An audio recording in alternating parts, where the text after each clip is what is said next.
Voy a compartir la presentación.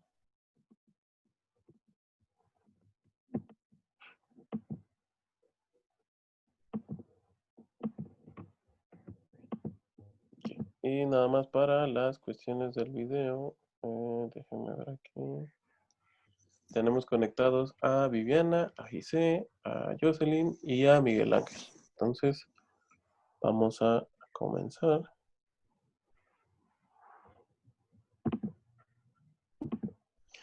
Bien, entonces decíamos que vamos en la última unidad de nuestro plan de estudios de esta materia y corresponde a la modernidad y la crisis en México, ¿no? Entonces, prácticamente es resumir todos estos conceptos que hemos venido revisando desde el inicio de la materia con todo lo que tenga que ver con los pues aspectos sociológicos y muchas veces económicos, administrativos, que se han suscitado al transcurso de la formación de la sociedad, ¿no? En este caso, en esta unidad, va a ser enfocada a el caso de México, sobre todo en los siglos 20 y principios del 21 en los que actualmente nos desarrollamos, ¿no? Entonces, bajo ese contexto, perdón, este día vamos a ver lo relacionado a la matriz y trayectoria institucional, a qué se refiere este tipo de relaciones. Es un tema bastante dinámico, ¿no?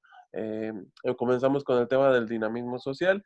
Eso nada más es a manera general, la manera de recordatorio, es decirles que la sociedad, ustedes saben, es un ente que se considera con vida propia, ¿no? Así lo han dicho y lo han propuesto diversos autores, que tiene que ver precisamente con que se hace esta analogía, ¿no? De la sociedad con un organismo viviente en el cual pues altamente es influenciable por todas las factores externos e inclusive internos que se suscitan dentro y fuera de la sociedad, ¿no? Vamos a ver más adelante eso. Además de que pues presentan constantes cambios relacionados precisamente a esa influencia que tienen la sociedad, entendido como un organismo con vida propia, que ya les adelantaba, son factores externos e internos.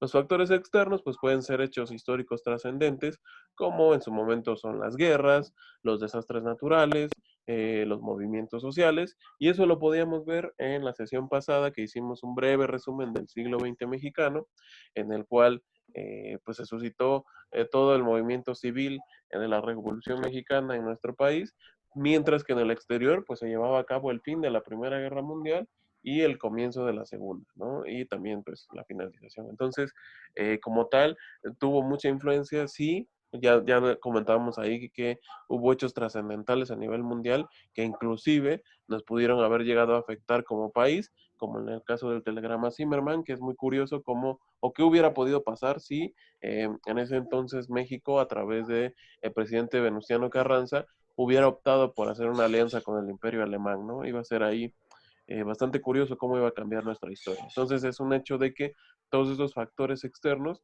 por supuesto que van a afectar a este organismo social, en el caso específico de México, ¿no? Además de que pues estos factores externos afectan el crecimiento de la sociedad y el rumbo que se lleva a lo largo del tiempo. Y por supuesto, ¿no? Ya mencionamos también el tema de los desastres naturales, el tema de los movimientos sociales, cómo es que han venido cada uno a contribuir o a marcar parte de la historia de México y que por supuesto van a ser fundamentales para explicar por qué es que se desarrolla actualmente la sociedad como lo hace y precisamente a veces nosotros como tomadores de decisiones, como personas profesionales, perdón, de la administración en este caso, al momento de tomar una decisión, al momento de dirigir, de dar una orden, de plantearse un nuevo objetivo, debemos de tomar en cuenta el pasado, sobre todo porque en algún momento nos puede dar una pista de la respuesta. Recuerdan que esto es un poco trivial, pero pues la sociedad, perdón, la historia de la sociedad es cíclica, ¿no? Entonces, muchos de los eventos que se dieron en el pasado se vuelven a repetir, no con las mismas condiciones, pero sí en esencia. Entonces, el tomarlos en cuenta y el poder determinar de qué manera se resolvieron o de qué manera se confrontó ese tipo de problemas, pues va a ser importante al momento de desarrollar este tipo de temas, ¿no? Los factores internos, es decir, creación de instituciones de índole política, social y económica, Por ejemplo, en el caso de nuestro país existe heterogeneidad entre las grandes corporaciones y el aparato productivo. ¿A qué se refiere eso? Bueno, precisamente porque México se caracteriza por tener una disparidad entre, por ejemplo, este tipo de factores sociales, políticos y económicos. El poder político y el poder económico, para el caso de México, lamentablemente siempre ha estado unido. Es una parte que inclusive no deja fomentar la competencia o la sana competencia entre empresas, y eso va a afectar a la sociedad, obviamente, ¿no? Cuando se forman estos grandes conglomerados de, pues, empresas o inclusive de corporaciones que acaparan todos los niveles de producción o son tan importantes que pueden influir en todos los medios de producción, pues es contraproducente para la sociedad, ¿no? El gobierno muchas veces se ve inmiscuido porque estos empresarios o se vuelven políticos o los políticos se vuelven empresarios, entonces ahí pues está mezclado este tipo de poder. Sin embargo, el perjudicado es la sociedad al momento, por ejemplo, de no fomentarse la competencia, nos afecta en el sentido de que no tenemos los precios de los productos adecuados, no tenemos la calidad de los productos que merecemos, o simplemente por el hecho de ocupar los recursos públicos para el bienestar de la sociedad, ¿no? Entonces ese es el detalle con tener unido el poder político con el poder económico. En cuanto al dinamismo social, se refiere precisamente a, por una parte, la matriz institucional, que es uno de los principales elementos de dinamismo y depende de la organización interna de las empresas, de las instituciones y organizaciones, pues la forma de influencia en la sociedad, ¿no? Eso depende de cada ente dentro de la sociedad, cómo va a llevarlo por medio de la influencia cultural, social y económica que tenga para con la sociedad, ¿no? Además de que el desempeño organizacional, pues es aquel que se ve influido por la visión empresarial y las necesidades de cambio, el entorno, las organizaciones y su estrecha relación con las instituciones políticas, ¿no? En el caso de México es así. Eh, Hay una visión, sí, también hay una necesidad de cambio por parte, sobre todo, de personas que buscan un emprendimiento o formar una nueva empresa. Sin embargo, la relación que se tiene con las instituciones políticas muchas veces frena ese desarrollo económico que se tiene, ¿no? Eso referido a el dinamismo institucional. Además, que es importante destacar en el caso de nuestro país, ya lo mencionábamos al principio, la heterogeneidad que se forma a nivel organizacional, es decir, aquí hay algunos datos que nos dan idea de por qué este tema de la organización en nuestro país pues es muy diferente, ¿no? 0.2% de las empresas que se consideran grandes, que se consideran desarrolladas, solamente son el 0.2% de esas empresas son grandes, ¿no? Son más bien, para aclarar el punto, las que se consideran de gran influencia. Entonces, el restante porcentaje, pues son todas las micro, pequeñas y medianas empresas que no tienen esa influencia de mercado como sí lo tienen estas grandes corporaciones, ¿no? Además de que estas empresas generan el 67% del valor agregado, que se refiere precisamente a la producción de bienes y servicios, si bien las pymes, como se conoce, son las que generan más del 97% del empleo en el país, nos habla un poco de el grado de distinción que hay entre este tipo de empresas y sobre todo al momento de ver la distribución del ingreso, ¿no? El 67% de estas empresas genera el valor agregado y solamente son 0.2%, ¿no? Entonces ahí pueden ver la gran brecha que existe entre las micro, pequeñas y medianas empresas frente a estos grandes corporativos, ¿no? Además de que solamente generan el 30% del empleo, como pueden ver el otro 70% pues precisamente corresponde a los emprendedores, a las MIPYMES, entonces es ahí un poco lo criticable es este tipo de organización. Además de que el 50% de las empresas concentran el 60% de la producción. Entonces, 50 empresas, perdón, concentran el 60% de la producción. Eso nos habla de que pues es muy poquito, ¿no? En muy poquitos concentran gran cantidad del nivel de producción y de recursos, mientras que pues el resto de las empresas se queda con un 40%, ¿no? Pero pues hablamos de miles de empresas, de medianas, pequeñas empresas que les toca ya nada más un 40% del pastel, ¿no? Entonces, a eso se refiere precisamente la heterogeneidad organizacional. ¿Cuáles son las empresas más grandes de México? Esto según lo saqué a través de un promedio, hay unas más, unas menos, depende de la clasificación que se realiza, pero la lista Forbes y en su momento eh, el Brand 500, que son unos de los principales clasificadores de las empresas en México, desarrollaron este tipo de eh, clasificación en el que se incluyen las empresas más grandes de México. Y como pueden ver, pues son todas las que conocemos, ¿no? En el caso de la primera, van, se supone en orden, Pemex sigue siendo, a pesar de todos los problemas que presenta, pues la mayor empresa o la de mayor valor en México, ¿no? Se dedica a la producción de crudo y derivados de petróleo. ¿Y qué característica tiene? Que le corresponde al Estado su administración. Entonces, como tal, sigue siendo fundamental para el desarrollo social y económico del país, sobre todo porque muchos de los recursos que obtiene el Estado los obtiene a partir de petróleos mexicanos. En segundo lugar está América Móvil por su cobertura en comunicaciones y avance tecnológico. Obviamente América Móvil engloba empresas como Claro, como Telcel, como Telmex y algunas otras más del consorcio de Carlos Slim. Entonces, pues es muy importante, ¿no? En su caso también Walmart de México, pues es una cadena de comercialización minorista de básicos, ocupa el tercer lugar. En el cuarto está la otra empresa, la otra gran empresa paraestatal, que es la Comisión Federal de Electricidad, que se encarga de generar, comercializar y transmitir la energía eléctrica en el país.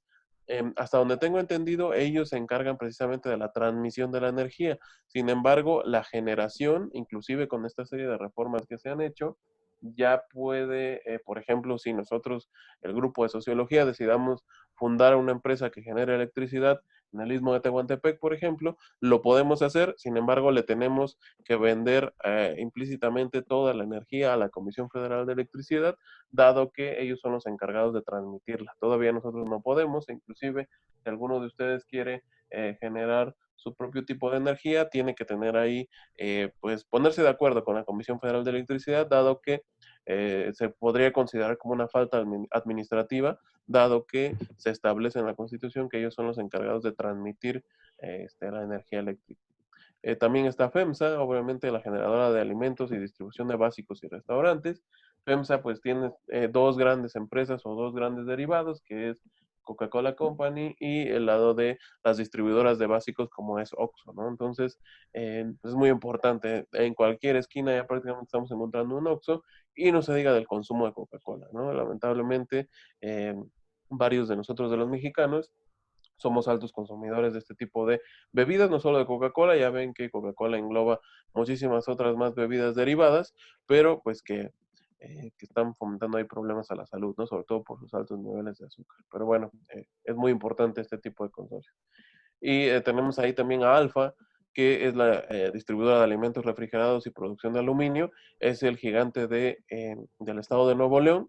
Alfa es una de las principales corporaciones que engloba muchas empresas y que se desarrolla precisamente en el estado de Nuevo León, sobre todo por la producción de aluminio, y es muy importante no solo a nivel nacional, sino a nivel internacional, ¿no? Y algunos otros grupos, como Grupo Bimbo, Cemex, este consorcio FCA que se refiere a los automotrices de Fiat y Chrysler, y por supuesto bancos como BBVA, ¿no?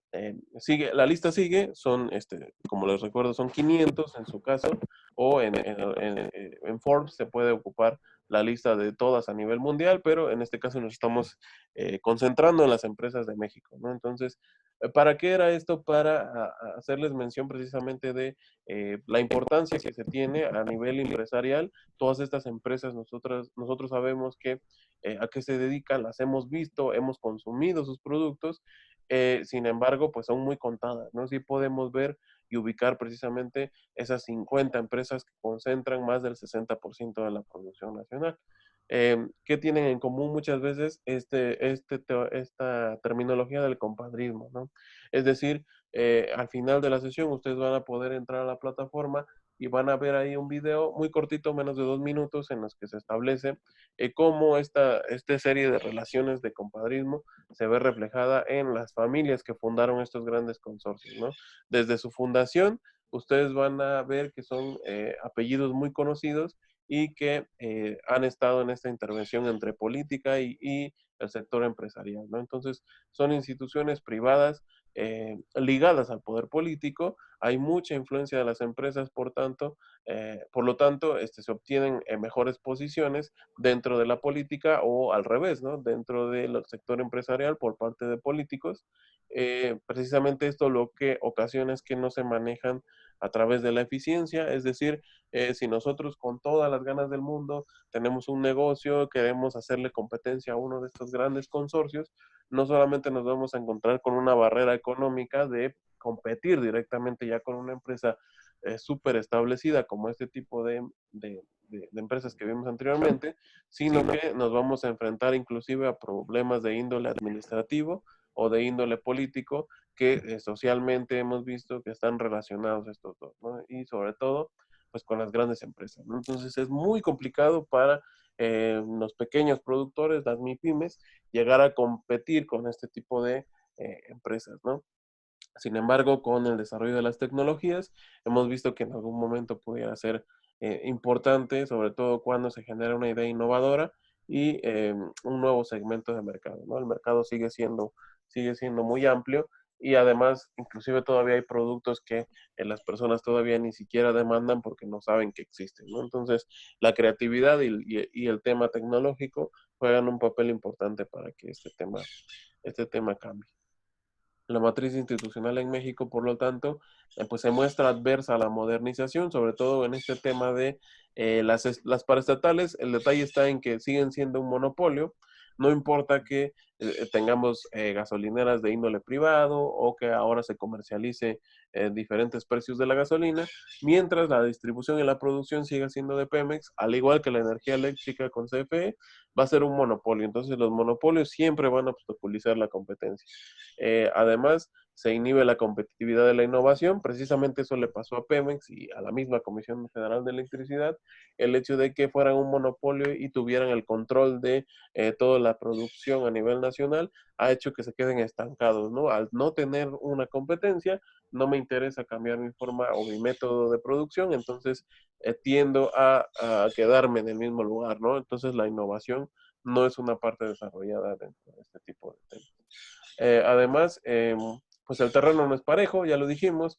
En el momento en el que nosotros, por ejemplo, quisiéramos fundar una empresa, podemos tener una muy buena idea, tenemos perfiles diferentes incluso, y lo vamos a hacer, pero va a ser muy difícil competir frente a empresas tan grandes como las que les acabo de mencionar, sobre todo por esta mezcla que tienen de compadrismo con el sector político y el sector empresarial. ¿Qué es lo que procede entonces? Pues procede a hacer un cambio institucional, es decir, limitaciones del sistema económico. Tenemos que identificarlas, ¿no? Por una parte, el poder político, pues obviamente es de influencia para limitar este cambio institucional, el moldear las instituciones, muchas veces, ustedes lo han visto, ¿no? Dentro de las redes sociales, cuando hay algún problema de seguridad, de salud, si se trata de una persona ligada a algún grupo político o ligada precisamente al sector empresarial, pues de inmediato, ¿no? Las instituciones se movilizan para darle solución a ese problema, mientras que cuando hablamos de una persona común y corriente, como un servidor, por ejemplo, si tengo algún problema, pues tengo que llevar toda la tramitología para darle solución a ese tema y se me trata de una manera diferente que, por ejemplo, a este tipo de grupos, ¿no? Además de que hablamos de países en vías de desarrollo, en países como el de nosotros, en los que prácticamente estamos a un pasito de llegar al desarrollo, pues se presenta más este fenómeno, sobre todo por los temas de corrupción. Y ya mencionábamos el tema de los monopolios, que a nadie nos beneficia, ¿no? En algún momento ustedes lo van a ver en su materia de micro, de macro incluso, los temas de los monopolios cortan la eficiencia dentro de los niveles de producción, sobre todo porque no se genera competencia y eso puede verse sencillamente, ¿no? Si yo domino el mercado de pan, por ejemplo, mientras yo siga vendiendo y sea el único vendedor de pan, no hay ningún problema, todo el mercado es mío y bien puedo solamente generar bolillo, por ejemplo, ¿no? En el caso de ser un monopolio. Si existiera competencia, probablemente otra empresa ya no solamente va a generar bolillo, ahora va a generar pan dulce, ahora va a generar otro tipo de pan gourmet, inclusive pan integral o inclusive un tipo de pan que sea para algún segmento de la población que no puede comer dulce o no puede comer azúcar. Entonces ahí es cuando se da el proceso de competencia y obviamente depende del consumidor a quién le va a dar su preferencia, por lo tanto a mí me va a obligar a innovar dentro de mi sector, ¿no? Entonces, por eso es que los monopolios no funcionan dentro de la sociedad. Y finalmente el tema de las soluciones, ¿no? El hecho de que debemos entender las reglas del juego para poder participar. Esta es una perspectiva. Otra, o algunos otros sociólogos inclusive, o personas importantes han dicho que no hay que entender las reglas del juego, hay que cambiarlas e inclusive implementar otro método o sistema de producción económico, ¿no? Entonces, desde mi punto de vista, es complicado, sobre todo porque eso desata temas de violencia, temas inclusive que se desatan en revoluciones o conflictos civiles dentro de la población. Entonces, lo primero que tenemos que hacer es entender las reglas del juego, ¿no? En qué tipo de modelo de desarrollo nos encontramos, de qué manera actúa la relación empresarios-estado, además de qué influencias externas tenemos. Muchas veces no podemos cambiar el modelo económico, si bien por ejemplo, digo, no es por nada, pero este gobierno que tenemos actualmente a nivel federal, mucho ha criticado el modelo que ellos llaman neoliberal en el tema de la relación que se tiene con el sector empresarial dentro de la economía. Sin embargo, hay una influencia externa que tiene que ver con los organismos internacionales encabezados por la ONU, el Banco Mundial, el Fondo Monetario Internacional, la OCDE y toda esta serie de organismos internacionales que como condición para que nos incorporen dentro de sus políticas o en su caso, al momento de que queramos obtener un préstamo a nivel internacional como país, pues se nos pide cumplir con ciertas características de las instituciones y sobre todo del modelo económico, ¿no? Por eso es prácticamente imposible también para aquellos que dicen que estamos cayendo en un socialismo. No, tenemos instituciones lo bastante sólidas que no van a permitir ese tipo de cambio de modelo. Eh, pero pues sí, estamos viviendo en un nuevo escenario de gobierno paternalista, es decir, que prácticamente el desarrollo está dependiendo del gobierno, ¿no? Además de que debemos de separar el poder político de lo económico. Eso es fundamental, debería de ser así, sobre todo para no fomentar la corrupción y sí fomentar la eficiencia a través de la competencia. Es decir, que yo, aunque estoy iniciando, en algún momento con mi idea innovadora, con mis recursos y con todo este tema de la tecnología, tal vez no le pueda competir inmediato a estos grandes empresarios, pero sí voy a poder incorporarme al mercado y voy a tener una parte proporcional de ese pastel, si lo podemos llamar de manera coloquial, ¿no? Entonces, a esto se refiere con primero entender las reglas del juego. Bien, hasta aquí yo dejaría la parte de la presentación. Es básicamente explicarles, como les decía, el tema de la matriz y trayectoria institucional, que prácticamente tiene que ver con la forma de organización dentro del país y cómo es que influyen estas grandes corporaciones, esta forma de llevar social y económicamente en la matriz institucional que se refiere a las organizaciones dentro del país, ¿no? No sé si alguno de ustedes tenga alguna duda o algún comentario al respecto. No, profe, todo muy bien. ¿Todo claro? Sí, profe, se Bien, entendió. lo que seguiría, les digo, es dentro de la plataforma, les dejé ahí un pequeño video, no dura más de 2 minutos, simplemente nada más para que ustedes vean las 5 empresas familiares más importantes dentro del país. Hay algunos apellidos, perdón, se les van a hacer conocidos y sobre todo es eso, ¿no? De que cuántos años llevan dentro de la cúpula empresarial, ¿no? Y finalmente, pues desarrollen una contestación al foro de manera breve para que puedan complementar su participación del día. Entonces, si no tienen alguna duda o comentario, aquí terminaríamos la sesión de Zoom y nos vemos el próximo lunes. Sabe, profe. Gracias. Cuídense y me comprometo a investigar eso que me dijeron de la calificación. Sí. Nos vemos. Gracias. Buen día. Hasta luego, profe.